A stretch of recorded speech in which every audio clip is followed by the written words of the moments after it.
born right here, Bonta, California. Right here. Right here, I grew up right here. Over here on the block, 824 West May. So this You is... feel me? That's headquarters. Like, I'm from Fruit, you feel me?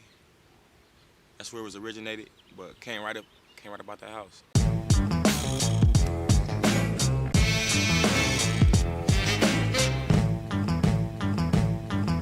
Okay, so what elementary school did you start off at? I started off at Emerson. And what was that? Can you take me back to them Emerson years? I had the best friend I used to run out of class with all the time. Cold part about it, he was from the other side. We grew up to be from different sides. But back then, you weren't even thinking about that. Wasn't even thinking about that. Best friend grew up right there, Emerson, running out of class, bad, buck wild, young nigga. And where did you end up being from? South side. So this is grades K. Did you stay at Emerson all the way from K through 5? Nah, you know, I was bouncing around, mom's moving, granny moving and all that, so it was like, we everywhere. Wherever we land, that's the elementary we going to, middle school we going to. We're going to try to check in. Who were you growing up with during these years? As far as? Family. Oh, moms. It was all moms. Just you and moms? Or? It's me, moms, my brother, and my sister. My brother from South Side. Is that right? Man, my brother from South Side, man. You feel me? So I'm squabbling my brother. My sister, she a female me. Would mom ever try to be the mediator between y'all? Nope. Nope, that's between y'all. Figure it out. Figure it out. Because moms is the only girl out of like 6 boys. Did y'all ever get to squabbling in front of moms? Yeah. What is that like? Yeah. Mom, like a referee, kinda. Overall, she was the mediator, though. To sum it up. She wasn't just finna let us go at each other's neck and just cut each other's head off, though. How many years older is your brother? My brother, right now, I'm 23. My brother's 32. So you were squabbling with someone almost 10 years older than you? Yeah. So would you say you were kind of on the losing end of a lot of those squabbles? Because you were so much younger than them? Hell no. That's right. Hell no. I ain't got no squabble. So your brother started being from Southside when you was still young. Mm-hmm. Did him being from Southside have an influence on you maybe wanting to be from Southside too? Not at all. Because everyone always kind of looks up to their older brother, right? Yeah, but I had an uncle. That's from Southside too, and my uncle was the one who was a businessman. Did the try to keep the family straight, but he was a singer, and I was looking at him like not trying to be like him, but better than him though. Like, so I'm like, oh, he got the juice right now. Like, let me finesse the situation. Boom. So that's how I dived into it. Like, it wasn't I didn't think about being from South. Nah, none of that. Strictly Fruit. So was there a time when your mom actually lived in Southside area? Yeah, we lived on Pearl. Lived right there. Grew up right there on Pearl. Pearl and Greenleaf. Everybody know Pearl and Greenleaf. So what do you think was the influence that made you become Fruit Town Pirus? It was really no influence. It was like I was my influence, you feel me? It was easy as that. I wasn't looking up to nobody from the hood. I wasn't looking like, oh, I want to be like him. He rolling past big rims and all that. Wasn't none of that. It was always like, shit, nigga, I'm on my big wheels and all that. But I'm gonna get that. Don't even worry about it. So it's like it was never a side eye with no influence to be from nothing. What junior high, middle school did you go to? Davis Middle School right here. Then I got kicked up out of there, went to Willowbrook, graduated. On the break of graduation, went to jail, like always. They'll get that summer break. And once you get that summer break, shit, it's hot. We out here, we hot, we bad as a motherfucker. Like, it's like, and I was still out here in the city. I just graduated from Willowbrook right here off of El Segundo in Wilmington. And I'm living off 126 in Wilmington at the time. So I'm still over here in the situation, and it's not my section. So I'm already out of my jurisdiction. So boom, next thing you know, I'm wilding. Shit, I'm over here, I'm seeing chains, I ain't got it right now, I'm grimy. So boom, it came to the point, shit, 211. Up book. It was a wrap. They booked me for a little robbery. Booked me and a couple of my relatives for a robbery. Boom, when they book us for the robbery, we go to the halls. One of my cousins go to camp.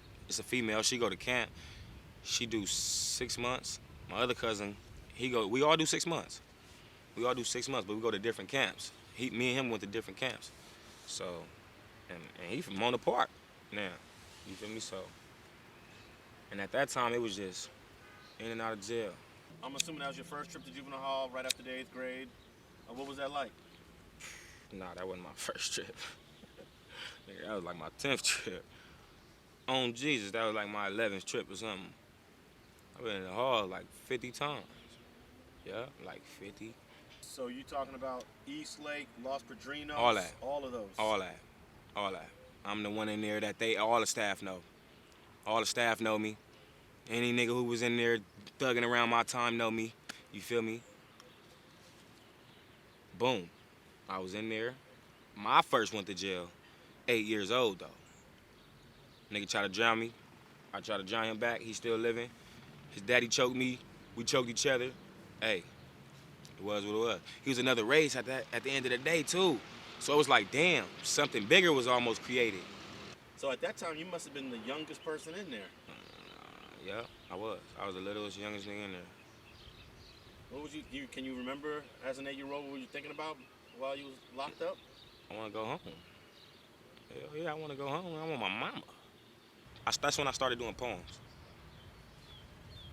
When I first got locked up, my first time going to jail.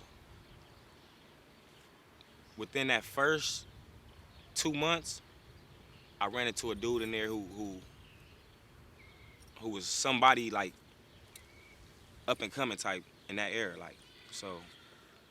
And I started writing poems, and I didn't know it was therapy like it was.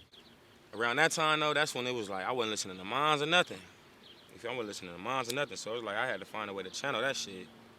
And I channeled in, coming up, I channeled in a way because I was still doing it and I never let it go. But, you know, a lot of people say they wish I knew what I knew, I wish I knew back then what I knew now. No, hell no. I'm glad I went through what I went through. So what was your mom going through during the time she was... While she was raising me, watching me raise myself, she was stressing, going through it. She the one that had to go through all emotions. She the one when I'm looking back in the courtroom, crying. Then it built, I was going to jail so much that each court date, you would see the deterioration in her crying though. It'll start seizing. It's like, it used to be the boo-hooing, and then it'll go to then the eyes just start watering up, and then it's no tears. She couldn't cry no more. She couldn't even cry no more. So let's go to that part.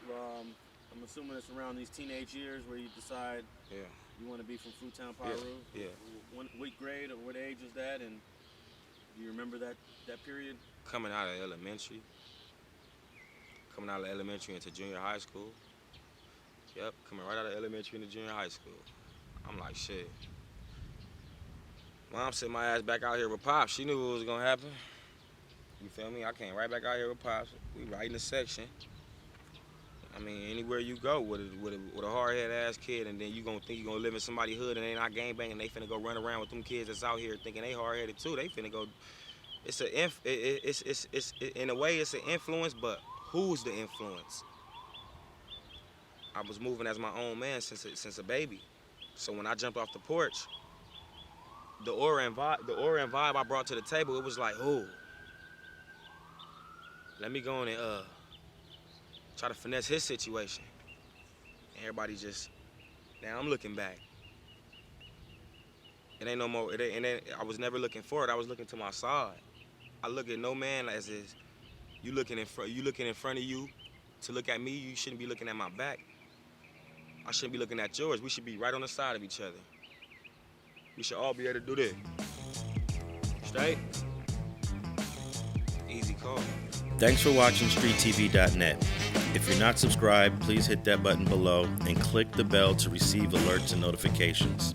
Feel free to comment below so you can give us your feedback, and be sure to watch the 2 related episodes to the right. If you want to support this platform or follow us on social media, visit the links in the description. And thanks for watching StreetTV.net.